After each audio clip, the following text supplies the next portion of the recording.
Hello and welcome to this very special Off the Crossbar reaction with myself, Regan Walsh, and as ever, Brad Morris. And today it's a special one as we are reacting to the World Cup group stage draw for the Qatar World Cup later on this year. Now, honest mark here, Brad has seen all of the groups and saw the draw. I'm coming into this completely blind. I do not know anything apart from Qatar are in Group A. That's the only thing I know. We don't know if this is actually more damning of you or that this was some cunning ploy that we planned. It absolutely wasn't. Someone decided to go and take a nap during a massive football moment. It's the start of the new month, so new bed sheets. I can't believe you've just And said they are that. really comfy. Video. That's going to be out there now forever, and I'll have to edit that without laughing. Okay, so I'm entrusting you to run me through everything here from Group A all the way to Group H. It is H. We're not at the 48 team stage yet. God forbid we're like that one. If we're still here in 4 years, I mean, that's like we have to. I was about to say that's only 4 years away. But Yes. yeah, I'm prepared right now. I have it all in front of me. Hopefully, you have the information on a lot of these teams because I don't know as much as I'd like to. Come World Cup time, maybe I will. Okay. Well, following the work I'm putting you through this summer, you definitely will have enough knowledge. I hope so. So we'll start Group A. Obviously, Qatar are in there, and I can tell you the opening game of the 2022 World Cup will be Qatar against Ecuador. I mean, Jesus Christ. It's not a glamorous opener. It's an outtake. That takes me back to 2010 when we had South Africa versus Mexico as the opener. No one was expecting it. If anything, though, we still got a very good moment out of it because Shabalala's goal was iconic. And Peter Drury's commentary on it was even more iconic than the goal itself. Like every single commentator I've heard with that goal is great. It's just their name, Shabalala. Yeah. Saying that name. And in full like it's Shabalala. And then the celebration was absolutely fantastic. Yes. Yeah, so I could tell you... Admit it though, we all did that celebration afterwards. I still do it. Even if it was a BTEC Macarena, like, who cares? Yes.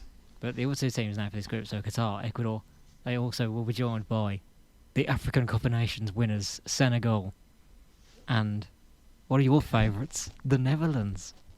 Oof. Come on.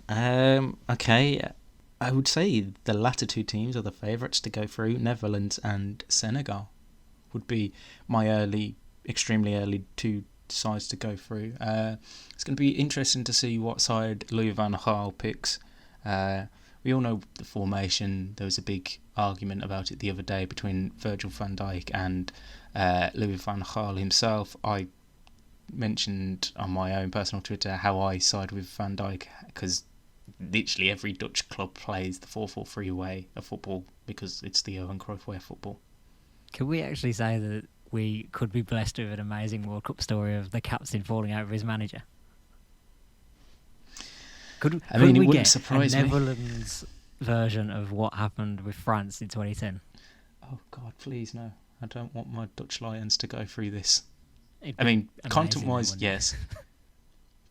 But personal-wise, no.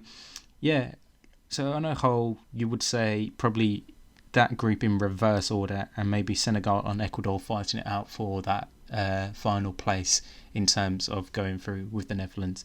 However, the Netherlands in the last few tournaments haven't really done well since, was it 2014 that they got to, was it the quarterfinals or the semi-finals? No, they were third in 2014. I want to say they beat Brazil, if you remember, in the third place playoff as well. Yes, 2018, yes, they weren't there, obviously. Yep. So it's a good team of players. They've got a good selection of quality. So you would say they're strong favourites. Again, though, you can't write off Senegal being the current African Cup of Nations champions, and obviously the way they got to this tournament, beating Egypt on penalties after a very controversial penalty shootout where every man, cat and his dog seemed to have a laser in that stadium. The one when Mo Salah's face turned into a green screen. It was like a 1990s rave. You could literally put green screen and just have our logo on it if we really wanted to like add an effect over that. But, are we writing off Ecuador though? There's a lot of unknown about them. They've qualified out of South America pretty comfortably. Yeah, I think it's because realistically, if we look at the rest of CONCACAF, which I think no CONMEBOL, there's a few teams that are in. Don't get them wrong. A transitional periods, but yeah, Ecuador did really well. Finished fourth in their group. I think, like I was saying, the likes of Colombia, Chile are in a bit of a transitional year or transitional phase because a lot of their old guard are leaving. So that's why Ecuador managed to qualify, going through with 2 more points than Peru, who are obviously still could potentially get to the tournament themselves. But if you look at the list of Ecuadorian players they've got, most notably Enner Valencia, formerly of West Ham, Pervis Estupiñán. Yeah, Pervis Estupiñán, he was partially at Watford. I don't know whether he's still on their books. Moses Caicedo, a young 20-year-old talent who's set to be at Brighton next season. I think they loaned him out this year. So I can't completely write them out, but out of the talent I know out of the other squads, I would say that Senegal would definitely be my second favourite in that group. Yeah, wow. I have to move on now to Group B, and this is where it gets quite interesting, because this is where I messaged you during the draw, not realising that obviously you were just not even awake for this. And I messaged you, our group is a complete political nightmare. Because the Group B... Don't say our group like we are doing anything. It is our group because it's we can't England. Control the group. Like England are in Group B. Joining them are Iran, USA, and the winner of the Euro Jesus playoff. Christ. Oh God. So that's Scotland, Wales or Ukraine? Yes. Jesus Christ. Let's just like the elephant room. The USA against Iran. World War III. Coming your way in 2023. We might still be in World War III with what's happening, but I don't want to go there. I don't want to go politics, but unfortunately this group just completely is overshadowed by it. I mean, imagine if Scotland get through, so it'll be Brexit versus the battle of the USA and Iran for oil. Jesus. General discourse and ultimate banter. This is the best World Cup group ever. Yeah, it really is. Like, you want to talk about content? God, it's just this group unreal. Delivers it in tenfold. Yeah, I mean, let's get to the footballing matters though. England should easily win this group. If we aren't top in this group, then there's questions. Yeah. USA got a really good young squad. They've done really well in their qualifiers. I think they are definitely a team to watch out for. And I wouldn't be surprised if they potentially got second in that group, including whoever the second European team is. Yeah, I feel like it's going to be between them and the European team, whoever that is. I don't know a lot about Iran, if I'm honest. I can't say anything. I don't think anyone does. I couldn't decide out of Wales, Scotland or Ukraine there. That's the one that gets me. What, as to who you would want? Yeah, my prediction was... So I'm about to outdo my point completely. So, I think Scotland do beat Ukraine, but I think Gareth Bale absolutely destroys Scotland and takes Wales to the World Cup. No. Kieran Tierney and Andrew Robertson lock him up and send him into early retirement. And come the World Cup, you'll be seeing him in a golf course in Doha rather than playing at this World Cup. It's weird, but I've already thought out the worst case scenario from an England standpoint as well. How this tournament goes, right? So we draw against Iran because we just failed to break them down and we play 2 defensive midfielders. And about 5 right backs as well, should add. No surprise there. And Harry Maguire somehow still gets into the team. Oh, don't start that debate. So then the Americans beat us 1-0, smash and grab. NBC, CNN, the networks go mental. Not even Pulisic, it could be anyone. But Gio. who's gonna send England out of the World Cup? For Scotland, the man with the best arse in football, John McGinn. Second best. Eden Hazard definitely still has the best house in football. Do you know what? I would honestly cheer it. If it happened, I would cheer it in the moment. If England genuinely get knocked out because of the way you said, fucking, you should be a betting man and put that on straight away. And B, Southgate goes. Oh, he's got it. He can't be getting knocked out by John McGinn's arse. Oh my god, why does that sound don't so get beat by the funny? Yanks at football and don't lose to Scotland at a World Cup. Yep. Sounds about right. Right, anyway, let's move on. Obviously, with the we hope groups. England do well. Like, absolutely, I want us to win this tournament. Absolutely, I think we're in the top 5 favourites, if I'm being honest. I said me. Like, I know you don't give a damn. Thank you very much.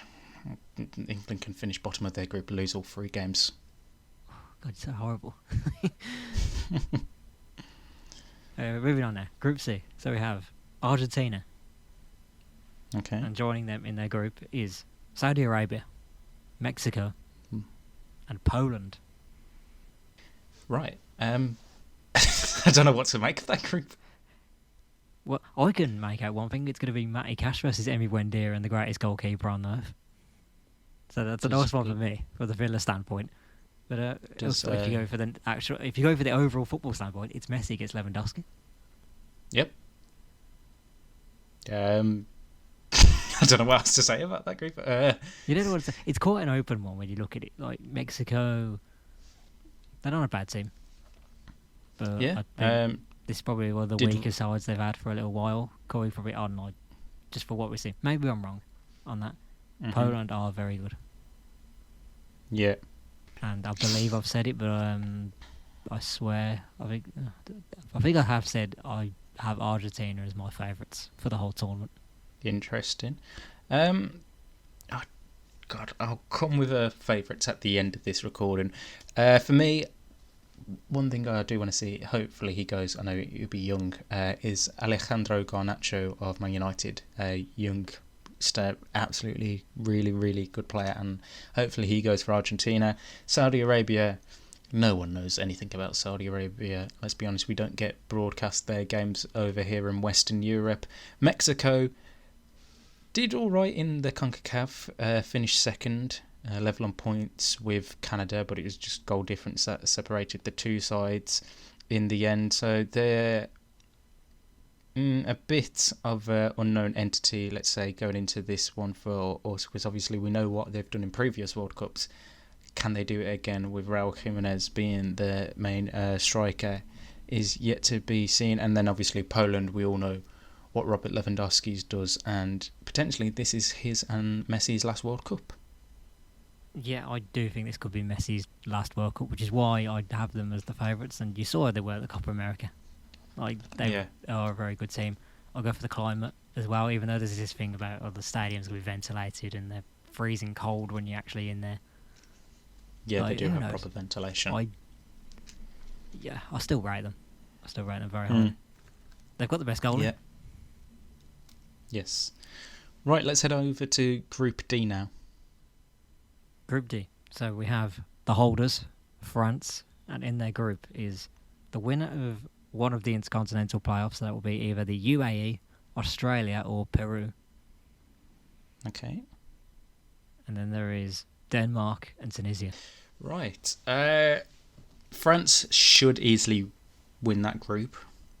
I mean, you look at the depth that Didier Deschamps has available to him, it should be really, really plain sailing for them. Out the Pan American, or whoever wins out of the Oceania and the South American team, I don't think either of them three sides will really pose that much of a threat to France or even Denmark.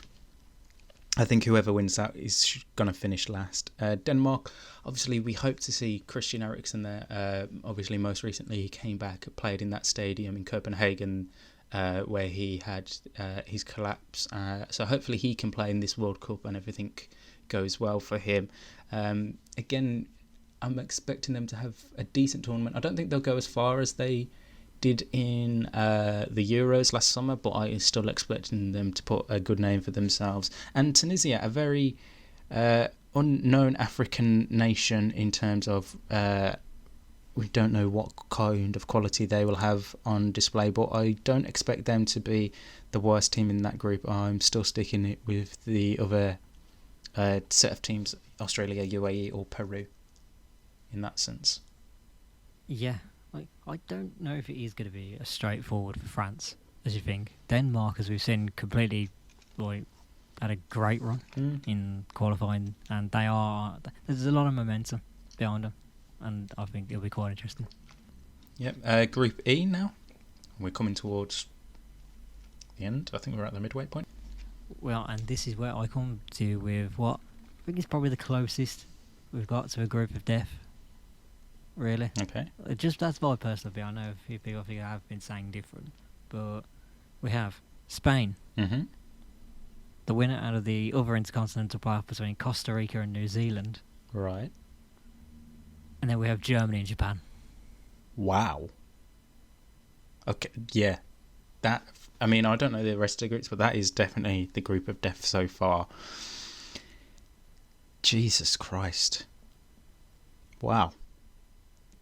They're so very nice. It's a Spain team that are starting to get on a new era. We saw they got impressive towards the end of the Euros, so we know they'll probably be quite...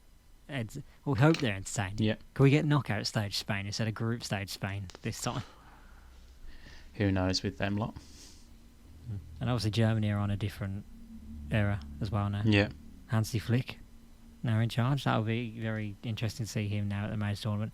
And Japan are very, very underrated, yeah. I feel. One of the most underrated teams. They always seem to be underrated, yet in the tournaments that we've seen them, they always do really well, and I'm expecting them to do well this time. And then Costa Rica, New Zealand, I don't think that whoever gets through out of that, I don't think it's really an easy game where you can say like Spain or Germany would put 2 or 3 past them. I think it would be a tough, gritty match. It's funny because we remember Costa Rica with 2014, and even New Zealand, while they didn't get out of the group in like 2010, they caused problems. Yeah. I genuinely think that is the most open group. Personal opinion, just a personal opinion, no offense to Costa Rica, I really want New Zealand in this group. Fair enough. It'd be funny. It'd be so funny. Yeah, I don't think I have a favourite out of them two sides, but I think Spain win the group and then second place is up for grabs.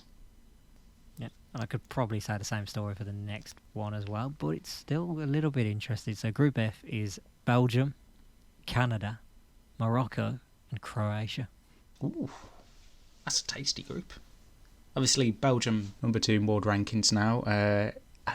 For me, I think this is definitely that quality class's last chance. You know, the likes of Alderweireld, Vertonghen if they're still playing, Lukaku, De Bruyne, all them. Like, I think this is their last chance of trying to win a major trophy. Otherwise, it's a bit of a failed generation, if that makes sense. This is the last hurrah, and it's the last go at that era.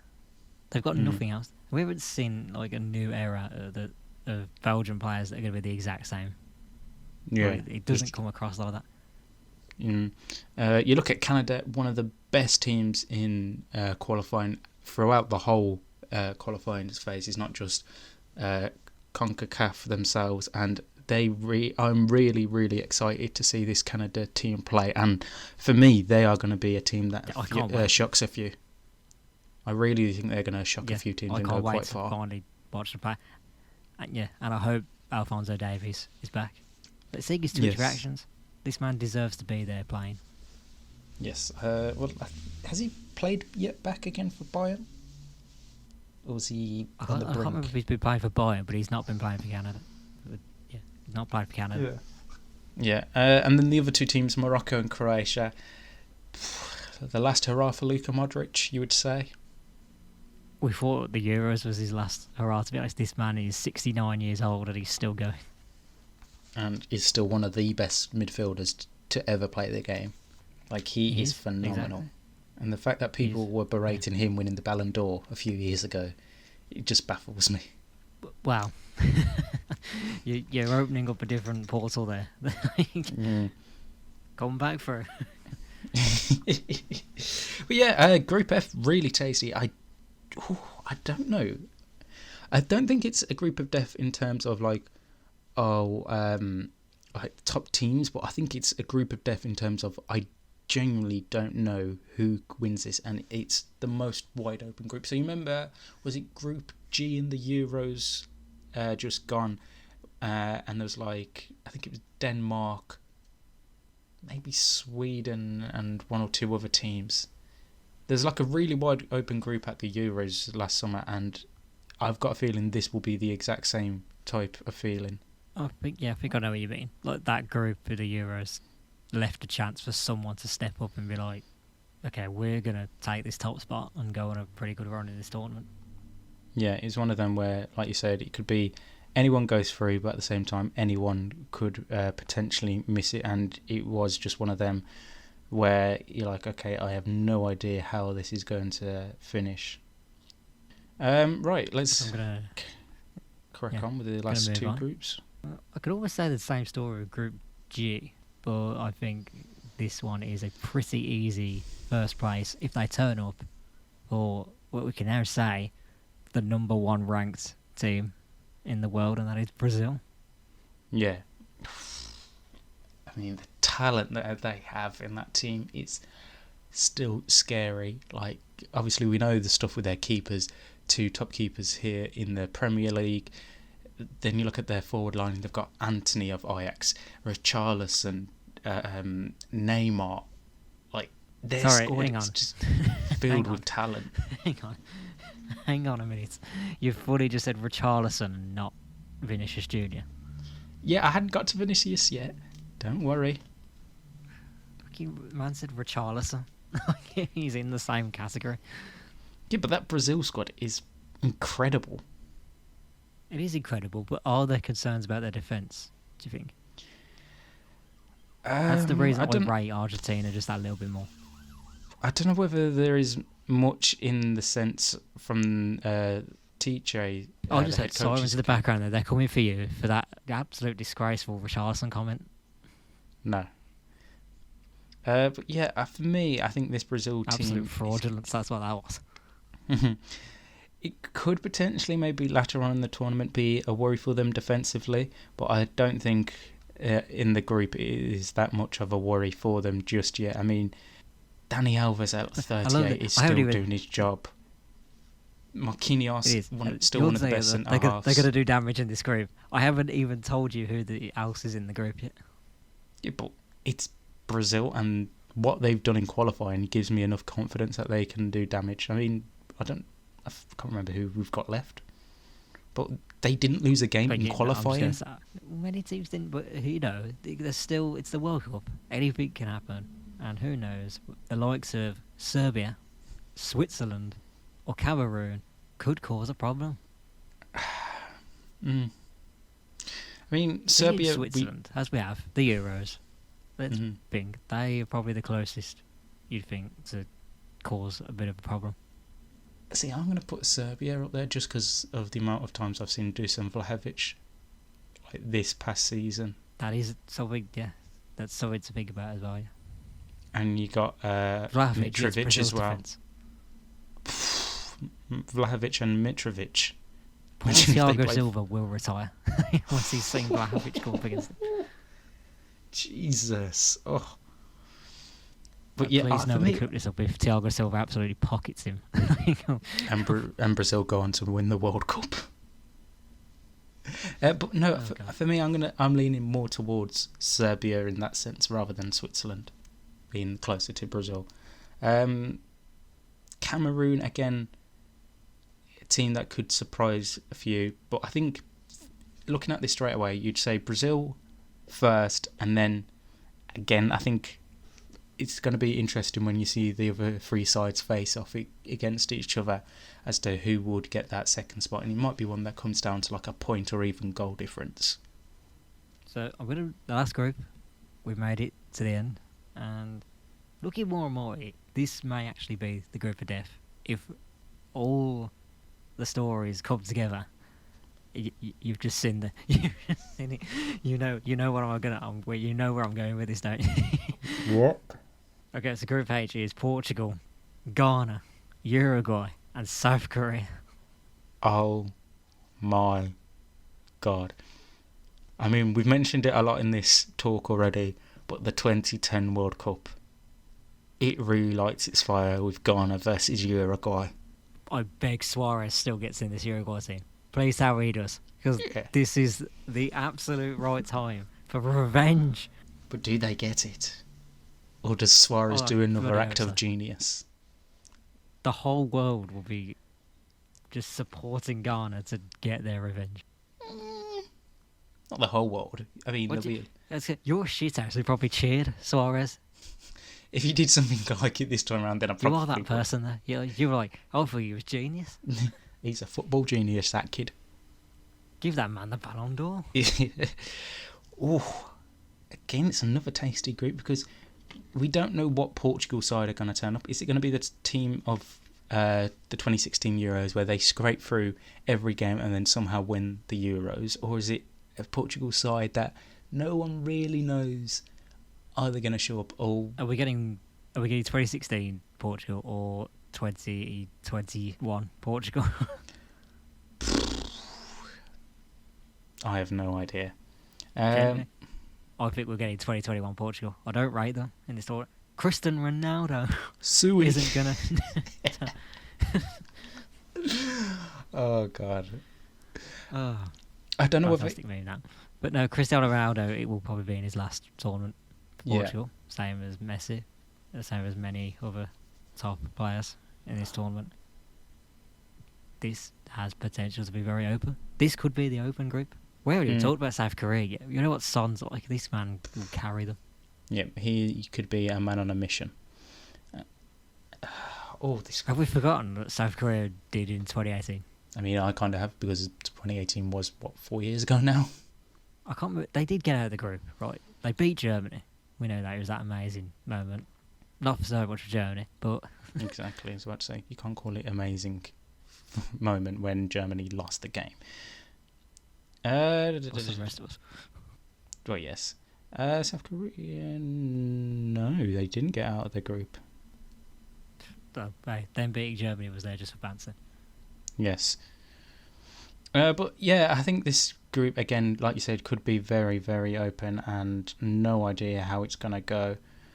But my money would be on Portugal to go through, just purely because of what Ronaldo, Bruno Fernandes, João Felix will do in this tournament. I think this will be a tournament which cements Portugal as like a team that can... I don't think they'll win the tournament, but I think they are going to be a team that gets to like the quarters or semis. Yeah, maybe. But we don't know at this stage how it would work in terms of permutations with group winners and who they play. Yes. It's not as simple as Group A winner plays Group B runner-up anymore, is it? No, because they like fucking changing everything. But obviously, when it comes to the World Cup, we'll have... I have to say, if it was that, if you're an England fan, you'd be over the moon. What, we would face the runner-up of Qatar, Ecuador, that group. You'd face the runner-up of Group A if we won the group, and then it's at least everyone's the quarters, maybe. Maybe even the semis. Who knows? I mean, I don't trust any England team anymore. Wait, you said, yeah, right, I'm guessing, but what I've heard from you, Brazil are your favourites for the tournament. I'm going to go with a South American team. And I've gone for Argentina. Yes, we're both back in South American teams to win this tournament. I wasn't realised that if it did come down to like Group A winner plays Group B winner, the potential for Brazil-Argentina final would be there. But obviously... That would start World War III. I don't know, Iran and USA is happening. Yeah, true. Right, overall... God forbid the American coverage. Oh, Jesus Christ, I already know what it's going to be like. Anyway, I hope Fox haven't got it. I'm not too sure who has the World Cup rights over in the States. But yeah, very interesting draw. some good games to look forward to, and some obviously not so. We're still 5 months away from the tournament. Yes, I forget when the start November. is. 21st of November. Which is still going to take a long time to get used to. That it's 5 months away, and it's going to be in the middle of winter for us, or the start of winter. I think that's great. Yeah, I mean, I'm going to be loving waking up at 10 a.m, watching football all day. No complaints there from me. However, it's just going to be weird to I will happily wake up at 10 a.m. to watch Iran versus the USA. Oh yeah, who wouldn't? It's World Cup, you watch every game, no matter how crap it can potentially be. But yeah, definitely... Honestly, there's not, like... The only one that probably doesn't stand out to me is Qatar and Ecuador. But that's the first game. You get it out of the way.